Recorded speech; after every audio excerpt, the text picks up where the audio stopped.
estar falando hoje com vocês sobre o Programa Nacional de Controle da Tuberculose.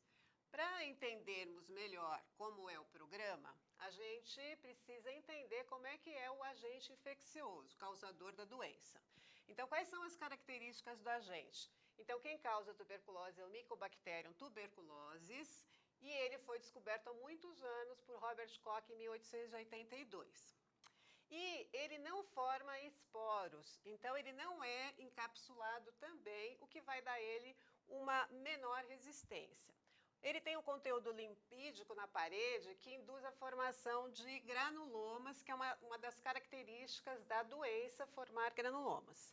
É um parasito intracelular facultativo, porque ele pode sobreviver e se multiplicar no interior das células fagocitárias, né, ou não.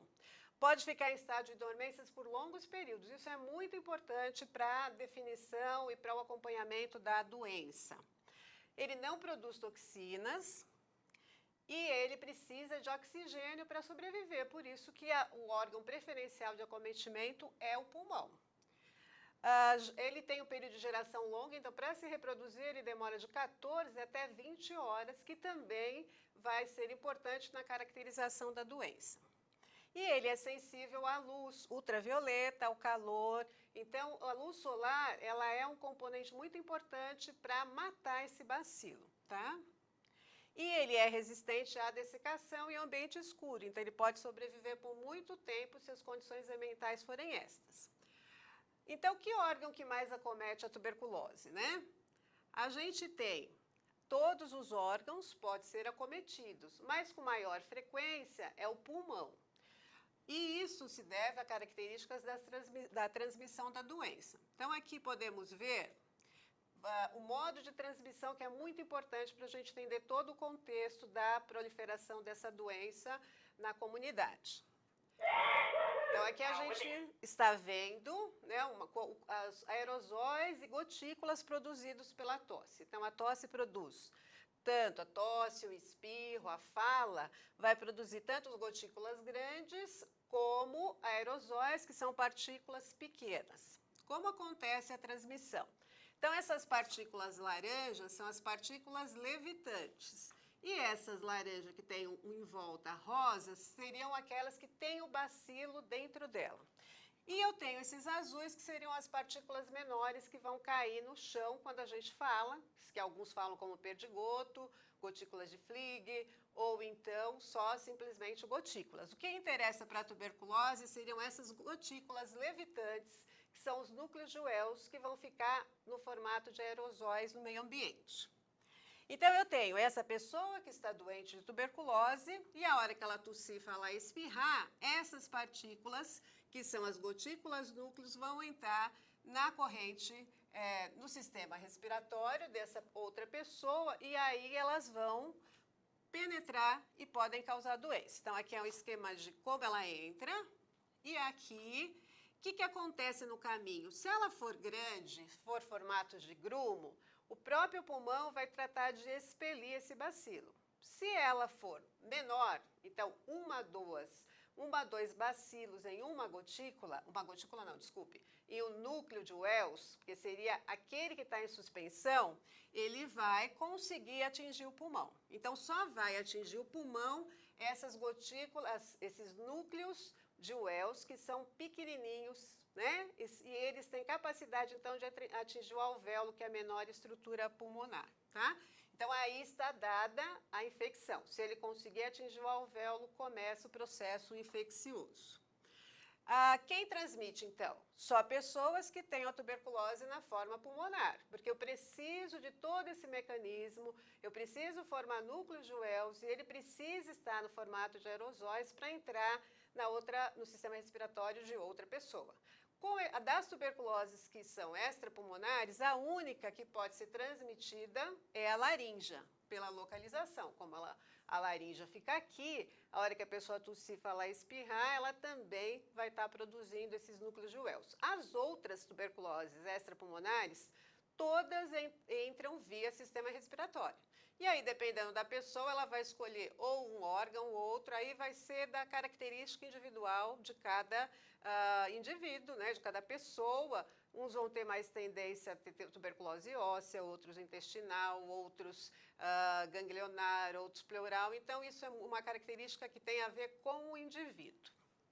Bom, então, modo de transmissão que é importante falar. Fala, tosse, espirro, resumindo, né? Somente as gotículas em suspensão, que são os núcleos de Wells, com menos de 5 micra, é que conseguem atingir os alvéolos, e aí dentro tem somente 1 ou 2 bacilos. Não há transmissão por roupas, lençóis, copos e outros objetos, porque precisa estar no formato de aerosol.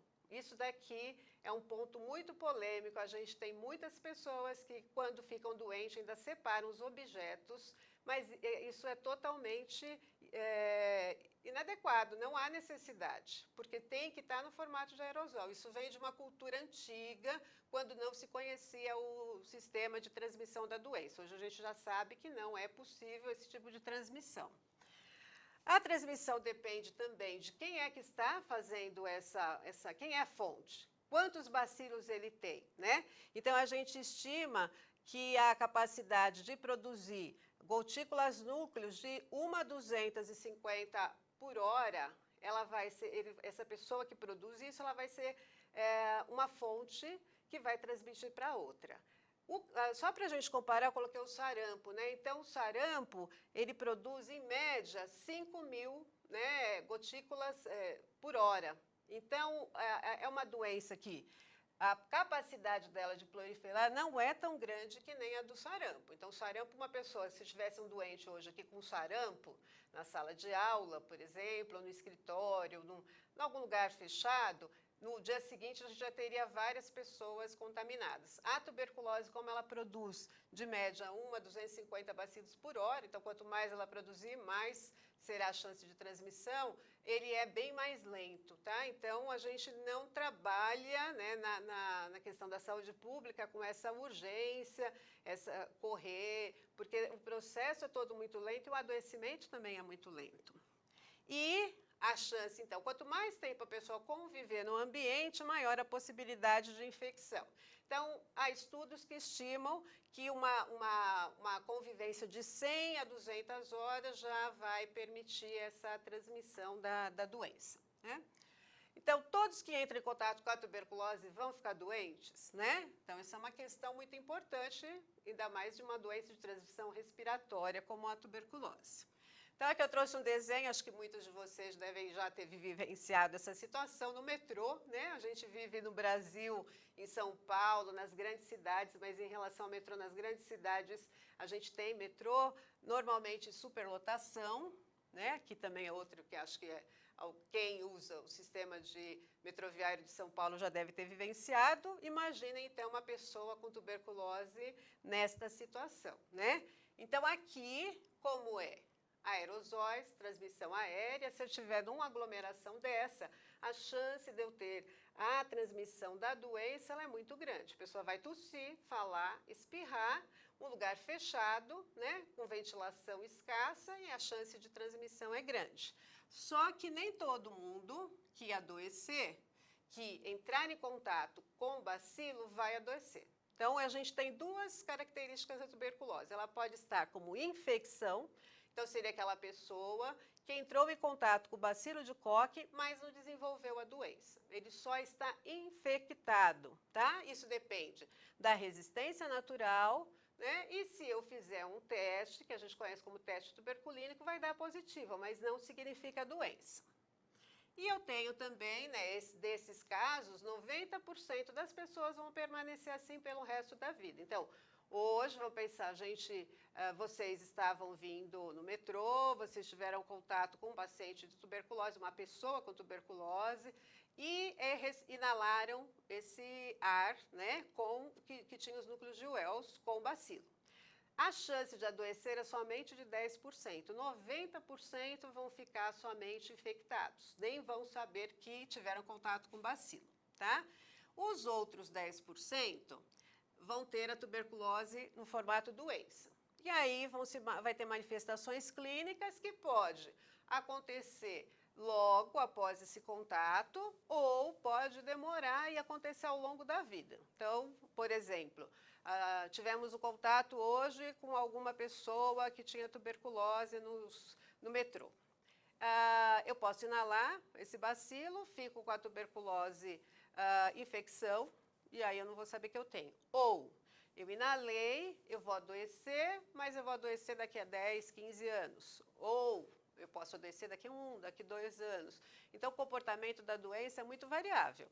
O mais importante é que 90% nunca vão adoecer, não vão nem saber que inalaram o bacilo, e 10% vão adoecer com essa possibilidade de adoecer ao longo da vida. Então, aqui está esquematizado isso, tem exposição, eu posso não infectar, também existe essa possibilidade, que eu não havia falado, e eu posso infectar. Essa infecção primária é quando vai acontecer até 2 anos, eu vou ficar, posso adoecer, né, com essa tuberculose primária até 2 anos após esse contato, ou eu posso ter uma pós-primária. Então, a gente divide em 5% que pode ser a primária, ou seja, eu inalei o bacilo, e aí eu vou adoecer em 2 anos, 5%, ou os outros 5% na pós-primária, que seria ao longo da vida. E 90% daqui que vai permanecer infectado, mas não vai adoecer, tá? Então, isso aqui resume o que a gente falou. Em relação ao adoecimento, o que a gente pode resumir? Então, é um bacilo que é aspirado e que vai para o alvéolo pulmonar, e aí lá ele sofre a fagocitose dos macrófagos, e parte dos bacilos vai ficar vivo, o macrófago não consegue eliminá-los. Esse bacilo produz ácidos, né? Mas o macrófago vai produzir ácido para combater, mas não vai conseguir, né, matar o bacilo. Então, o que a gente vai ter? Uma sobrevivência desse bacilo. O bacilo, então, ele faz o macrófago morrer e vai liberar o lisossoma, que vai destruir esse tecido, e aí vai ter uma reação inflamatória inespecífica, que vai ser o granuloma, que é uma das características que a gente falou lá no primeiro slide do bacilo. E vai ter o cancro de inoculação, que pode ser depois percebido quando for fazer alguns testes radiológicos. Há também uma disseminação linfática a partir de uma estrutura do pulmão que a gente conhece como foco de Gom, e secundariamente também na corrente sanguínea pode levar essa tuberculose para outros lugares do organismo, né? E normalmente a pessoa ela não percebe essa bacilemia, ela não tem febre, ela não tem nenhum sintoma, ela não está sabendo o que está acontecendo internamente com o organismo dela. Até surgir a imunidade específica, os bacilos vão se multiplicar, vão migrar para o foco inflamatório inicial, né? E o macrófago vai fazer a fagocitose dos bacilos, e aí o bacilo vai retornar à corrente sanguínea, e aí vai fazendo este ciclo que vai para várias partes do corpo. No pulmão, então, quando o bacilo retorna, depois dessa retorno pela corrente sanguínea, ele tende a inserir-se nas áreas mais superiores pulmonares, porque lá o oxigênio é mais farto e a perfusão é menor. Então, ele tem preferência pela parte, o ápice do pulmão, pela parte superior do pulmão. Como a quantidade de bacilos normalmente que é envolvida nesse processo é pequena, se houver defesas, né, então a doença não vai se desenvolver, e aí a gente vai ter aquilo que eu havia falado no outro slide, só uma tuberculose infecção e não doença. Em relação à fonte de infecção, então é importante que para a doença se mantenha, né, assim, na comunidade, existam as fontes de infecção. Quem são essas fontes de infecção? Então, qualquer indivíduo capaz de transmitir. Esse indivíduo, ele é considerado, a gente nomeia ele como bacilífero, é aquele que quando fizer o exame de escarro vai dar positivo, ou não bacilífero, que é o indivíduo que quando faz o exame não são detectados bacilos. Então, a chance deste aqui transmitir ela é muito menor. Em alguns casos, o bacilo só vai aparecer se for feita a cultura, que a gente vai falar mais para frente um pouco da cultura. Em um ano, uma fonte de infecção pode infectar de 10 a 15 pessoas, né? Então, a gente considera que isso é um número muito importante, porque é uma doença que vai ser de transmissão aérea. A gente viu as fotos, né, das aglomerações, uma delas no metrô, e aí quanto mais gente infectada, mais vai ser o número de pessoas por ano infectadas e a doença vai se mantendo no nosso meio, tá? Vamos falar mais das populações vulneráveis. Então, a gente tem, diante de todo esse conjunto de pessoas da comunidade, algumas são mais suscetíveis à doença. A população indígena, a gente não tem na cidade de São Paulo, mas a gente tem várias comunidades aí pelo Brasil, eles têm 4 vezes mais chance de ter tuberculose. A população privada de liberdade, então, que ficam nos presídios, tem 40 vezes mais chance. Por quê? Porque ele é confinado e aí as condições de vida de permanência lá, né, são muito ruins. Então, pioram, né, agravam a questão da transmissão.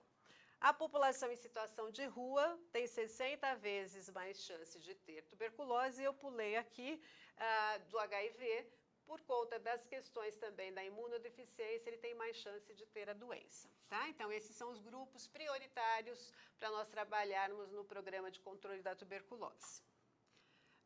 Em relação ao meio ambiente, se a gente tiver correntes de ar, né, que não sejam eficazes, o bacilo vai se manter mais. A luz ultravioleta destrói, então um lugar com luz, com iluminação, ventilação, vai destruir bacilo. E pessoas em más condições de vida vão piorar a situação da doença, né? Então isso contribui para adoecimento. Período de incubação é variável, pode ser até anos, como eu já havia falado, e o período de transmissibilidade é enquanto o doente eliminar o bacilo, e isso pode ocorrer durante um grande período, porque ele não pode, às vezes, até nem saber que está doente, e depois que ele começa a terapia medicamentosa, aí ele tem, em média, após 15 dias, ele não está curado, mas ele não transmite mais a doença, tá? E aqui são alguns dados do Brasil, do mundo, do estado de São Paulo, do município, só para nós vermos que a tuberculose é um problema de saúde pública. O município de São Paulo tem uma taxa de 40,5 casos para cada 100 mil habitantes, que está maior que a do Brasil e é maior que a do estado, devido às características nossas aqui da cidade de aglomeração. Em relação aos óbitos também, nós temos 3,2 óbitos para cada 100 mil habitantes, que também coloca a cidade de São Paulo numa situação ruim, né? Comparada com o Brasil, com o estado de São Paulo só é melhor em relação ao mundo. Em relação às manifestações clínicas, eu já havia colocado que o principal órgão cometido é o pulmão, né? De 80% a 85% dos casos. A tuberculose extrapulmonar, nos menores de 15 anos, ela tem localização ganglionar. Já nos maiores de 15, é mais pleural, mas pode ocorrer, em qualquer lugar, ósseo, ocular, geniturinária, meninge, tá? Ela pode cometer qualquer órgão do corpo. A gente brinca nos treinamentos que eu ministro que só não dá na unha, no cabelo, né? E aí eu estava dando treinamento para o dentista e ele falou, no dente também. Então, no dente. Então, unha, cabelo e dente não tem. O resto pode acometer qualquer órgão. E todo indivíduo que apresente tosse por mais de 3 semanas vai ser considerado um sintomático respiratório e aí suspeito de ter a doença, tá? Quais são os sinais e sintomas que devem ser procurados na hora da investigação para tuberculose? Então, os sintomas respiratórios são tosse, que está presente em quase todos os pacientes, hemoptise, que é um fenômeno que assusta, né? Porque a hora que a pessoa escarrar e perceber que tem sangue, ela vai se assustar e vai ao médico. Dispneia pouco comum, dor torácica, normalmente quando compromete a pleura, e rouquidão. Em relação aos sintomas gerais, tem febre à tarde, suor noturno e uma perda de peso e anorexia importante. Então, a pessoa emagrece muito e isso também acaba assustando, aí levando-a ao serviço de saúde, e aí um dos critérios também do diagnóstico. Em relação ao diagnóstico, o primeiro exame que a gente considera mais importante é a baciloscopia, também conhecida como BK ou como exame de escarro. Então, esse seria o padrão ouro, né? Então, o diagnóstico feito pelo exame bacteriológico, também conhecido como BAR, que é bacilo álcool ácido resistente, ele é um exame dos mais importantes, é um método simples, barato, seguro, que vai permitir identificar quem é o paciente bacilífero. Então, a hora que este exame der positivo, significa que a pessoa está com bacilo no pulmão. Então, isso é muito importante para a saúde pública, é a confirmação. Ele é feito em 2 amostras, normalmente, a primeira ao a gente suspeitar, né, do quadro de tuberculose, e a segunda, ao acordar na manhã do dia seguinte, a gente faz uma outra amostra. Aqui são fotos de algumas áreas de coleta de escarro, porque como a transmissão é por aerosóis, eu não posso fazer a coleta desse exame numa sala fechada. Então, aqui em São Paulo, a gente tem algumas unidades básicas de saúde, esse kit que é um toldo, o banco e uma planta que vai dar uma certa privacidade, todos eles em ambiente externo, que é para não, na formação dos aerosóis, já se dispersar ali e não contaminar outras pessoas, né? Então, eu não devo fazer a coleta desse exame em consultórios, em salas de inalação, em ambientes fechados, porque eu vou estar colocando em risco as outras pessoas que vierem a utilizar aquele espaço, né? Porque o aerosol vai se formar e aí a chance de dispersão, ela é pequena, dependendo da ventilação e da iluminação. Então, foram feitos em algumas unidades essas áreas de coleta, que são em todas externas. O segundo exame mais importante é o exame de cultura, né? Então, a cultura do bacilo, ela fornece resultados positivos com menor número de bacilos, mas ela é um pouco mais cara que a baciloscopia, e ela é indicada aqui na cidade de São Paulo para alguns casos, não são todos os pacientes que deveriam fazer, tá? Então, eu só coloquei alguns exemplos, existem outros. Então, aquele paciente que está fazendo o exame de escarro, não dá nada, mas ele tem todo o quadro, emagrecimento, ele está com febre, com suor, é indicado fazer a cultura. Pacientes que têm todos os casos extrapulmonares, como a gente falou, como ela entra pela via aérea, então pode ser que passou pela via aérea, mas tem quantidade tão pequena que não é detectável. Então, a gente faz a cultura. Todos os casos de HIV positivo, todos os pacientes com população privada de liberdade, os detentos, todos os casos de retratamento após abandono. Então, quando a gente faz a cultura, normalmente a gente faz o teste de sensibilidade. E aí, o paciente que teve já tuberculose anteriormente, a gente faz o teste de sensibilidade para ver se ele não ficou resistente àquela droga ou não. Então, ele faz, além da cultura, o teste de sensibilidade, tá? E a gente tem, mais recentemente introduzido pelo Ministério da Saúde, o teste molecular rápido, que é do ano passado, de 2014, setembro de 2014, e a tuberculose, esse teste usa uma biologia molecular, tá? Então, ele vai detectar o DNA do Mycobacterium, então ele é bem preciso e vai testar a resistência também à rifampicina. Só que ele só serve para diagnóstico, não serve para acompanhamento de casos. Por quê? Porque ele pode identificar o DNA e o bacilo está morto. Então, para casos de retratamento, não é indicado a realização deste exame. A chance é importante que ele faça a testagem da resistência à rifampicina, porque uma pessoa com resistência à rifampicina tem muita chance de também ser resistente à isoniazida. Aproximadamente 85% dos que são resistentes à rifampicina são também isoniazida, o que vai definir um padrão diferente aí de acompanhamento medicamentoso. E a gente tem questões importantes. Então, esse exame só pode ser feito se houver mais de 1 ml para o exame, que seria 1 ml de escarro, não pode ter resíduo alimentar, não pode ter sangue e não pode ser uma amostra salivar. Isso aqui ele vai dificultar, em alguns casos, que o paciente tenha dificuldade na realização do exame. Então, essas condições têm que ser seguidas para que o exame dê o resultado correto, né? E aqui também outra questão importante, ele não pode usar antisséptico bucal para fazer o exame, que também alteraria. Já, então, primeiro o BK, segundo a cultura, o terceiro seria o raio-x. O raio-x é um exame muito importante, né, no sintomático respiratório negativo, quando ele faz o exame de escarro e dá negativo, então ele é uma forma de diagnosticar através da imagem. É realizado para comunicantes de todas as idades, né, independente da sintomatologia, e todos os pacientes com tuberculose extrapulmonar também devem realizar o raio-x. Os pacientes portadores de HIV e AIDS também. E este exame permite, então, selecionar aqueles que têm imagem suspeita e aí fazer uma triagem radiológica, mas não devemos deixar de lado a importância do exame de baciloscopia. Este é o mais importante, tá? Em relação, aqui tem uma foto, tá? Que mostra aqui um foco no caso de tuberculose pulmonar. E aí, o primeiro voltando, que primeiro a gente já viu, baciloscopia, cultura, raio-x. O quarto, né, na sequência da importância, seria o diagnóstico clínico.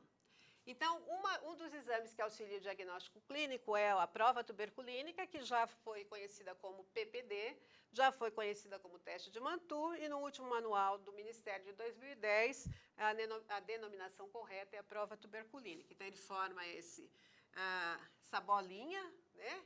E aí vai ser feita a leitura da induração, não do eritema, né? Conforme está aqui nas orientações, né? Que vai ser é uma técnica padronizada, e essa leitura é feita de 72 até 96 horas após a aplicação. Como eu interpreto? Se der de 0 a 4 milímetros, é não reator, ou seja, o indivíduo não está infectado com o bacilo da tuberculose, ou então ele é analérgico, ele não responde. E se der 5 ou mais, significa que ele foi infectado pelo bacilo ou por outras micobactérias. Lembrando, infectado não significa doente. Como falamos nos slides atrás, eu posso ficar 90% das pessoas que entrarem em contato com o bacilo vão ficar infectados e só 10% vão adoecer. Então, a prova tuberculínica não é um exame que fecha o diagnóstico, ela auxilia, tá? E a gente pode também usar de métodos anatomopatológicos, citológicos, sorológicos, bioquímicos, tá? Então, esses métodos a gente não tem disponível na rede de atenção básica, são feitos em centros de referência. O importante é, antes de optar por um diagnóstico sem confirmação bacteriológica, deve-se afastar outras doenças. Então, nunca entrar com a medicação se há dúvidas do tratamento, tá? E para fechar, né, em ordem de importância aqui para o diagnóstico, a última que seria a necrópsia. Então, é feito no exame após o óbito também a verificação, e se houver alguma suspeita de tuberculose, a gente vai fazer a notificação após o óbito e vai ser investigado, porque a pessoa que morreu, né, infelizmente morreu. Mas aí nós vamos verificar entre os contatos da casa, da família, se alguém está doente, pode ter sido que a pessoa que faleceu passou para outra ou ela adquiriu de alguém da família. Então, é muito importante a gente ter essa notificação. Em relação ao tratamento, a gente tem que colocar que é uma doença grave, que é curável em 100% dos casos, que é feita uma associação medicamentosa e que deve ser usado por tempo suficiente para prevenir a resistência, a persistência bacteriana. O tratamento correto dos bacilíferos é o mais importante para o controle da doença. Então, se eu elimino aquela pessoa que é bacilífera, ela vai interromper a cadeia de transmissão. Então, é nesse foco que a saúde pública trabalha, em busca da pessoa que é bacilífera, tá? E o tratamento é ambulatorial, não existe internação. A gente só interna casos graves ou, às vezes, a gente tem também o sistema de internação em Campos de Jordão para casos sociais. Aqui está a foto do medicamento, que é a rifampicina com isoniazida. Aqui está um quadro que resume o esquema medicamentoso para adolescentes e adultos maiores de 10 anos. O importante, são 2 fases. A primeira, 2 meses, com rifampicina, isoniazida, pirazinamida e etambutol, que é a dose do medicamento dependente do peso. E a gente tem 4 meses de rifampicina com isoniazida, por mais 4 meses. Então, dá 2 meses aqui, com 4 aqui, 6 meses de medicação, tá?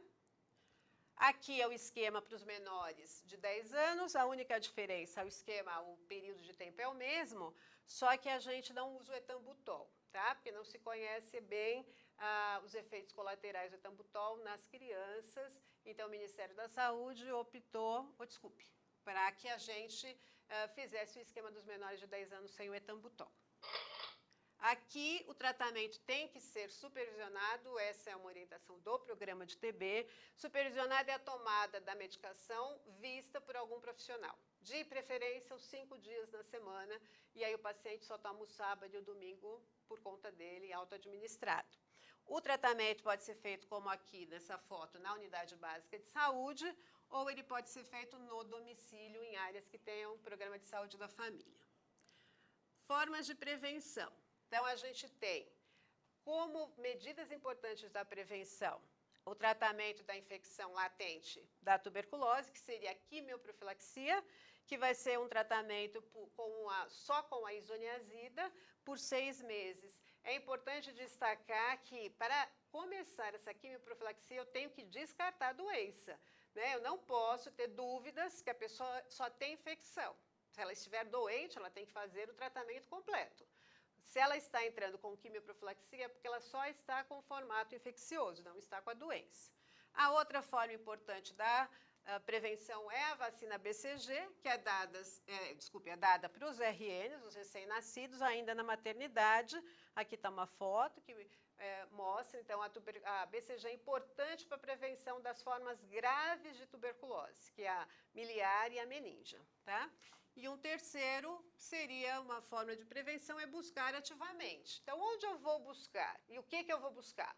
Então, eu vou buscar pessoas que tenham tosse há mais de 3 semanas, que são suspeitos. E eu vou fazer o processo de investigação com o exame de baciloscopia, de raio-x. Normalmente, a gente vai usar a baciloscopia. Pessoas com tosse há mais de 3 semanas, aí a gente colhe o exame de escarro e faz análise. Então, onde que eu vou buscar? Onde tem maior chance de ocorrência? Hospitais psiquiátricos, asilos, presídios, né, FEBEM e parecidos, lugares que concentrem pacientes de HIV, lugares que tenham casas de apoio, pacientes normalmente HIV, e população moradora de rua, que normalmente se concentra nos albergues ou até mesmo na rua. A gente pode também fazer busca ativa. A gente tem aqui em São Paulo, em alguns lugares do Brasil, a estratégia saúde da família na rua, né? O consultório na rua. Então, lá também é feita essa busca ativa. E a consulta de enfermagem, ou de geral, né? O profissional, toda a equipe deve estar preparada para atender o paciente. Então, o médico, o enfermeiro, assistente social, educador, todos têm que falar a mesma linguagem e falar da importância do paciente, né, para este paciente, dele seguir esse tratamento. Não é fácil o tratamento de 6 meses, com esquema de drogas que é pesado, né? Então, ele pode ter muitos efeitos colaterais e, normalmente, mais no começo, se houver efeitos colaterais, é o primeiro mês que vai dificultar a adesão ao tratamento. Então, é muito importante que a equipe esteja linkada, né, e orientada a dar essas orientações. Primeiro, ela tem que registrar os dados desse cliente, né, a hora que ela faz a notificação da doença. Então, ela tem que saber onde ele mora, onde ele trabalha, até porque se ele sumir, o serviço de saúde vai atrás. Ela tem que orientar sobre a doença, as formas de transmissão. A tuberculose é uma doença que ainda causa muito estigma. E a pessoa tem muito medo de morrer, e ela não entende, né, a evolução que teve do tratamento. E é muito importante que ela saiba todos os passos de que vai ser um tratamento longo, que ela não pode abandonar, que ela vai sentir uma melhora inicial, mas que isso não é a cura, né?